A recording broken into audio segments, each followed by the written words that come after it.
এবার আন্তর্জাতিক মানের হাফেজ গড়ার কারিগর হবেন, দেশ গড়ার কারিগর ইনশাআল্লাহ। আপনারা চিনেন আমাদের শায়েখ নেসারউদ্দিন আর নাসিরি সাহেব, উনি ব্রাহ্মণবাড়িয়াতে হাত পাকা মার্কায় দাঁড়িয়েছে।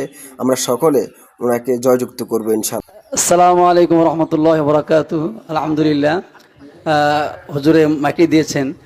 আমি আপনাদের সন্তান এবং যে তেলাওয়াত করেছে আনাস, লোপাড়া গ্রামের আপনাদের এলাকার, সে মক্কা শরীফে 123টি দেশের মধ্যে প্রথম হয়েছেন।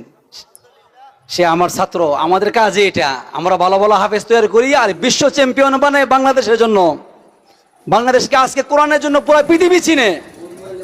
তো আমি আপনাদের এলাকার সন্তান হিসেবে সরালে আশুগঞ্জ থেকে হাত পাখা মার্কাই নির্বাচন করবো ইনশাআল্লাহ। আল্লাহ তাআলা যদি ফয়সালা করে, আপনারা যদি দোয়া করেন, ইনশাআল্লাহ এই সরালে আশুগঞ্জকে এমন রোল মডেল বানাবো, পুরা পৃথিবী ইনশাআল্লাহ দেখবে যে সরালে আশুগঞ্জ কত সুন্দর ইনশাআল্লাহ।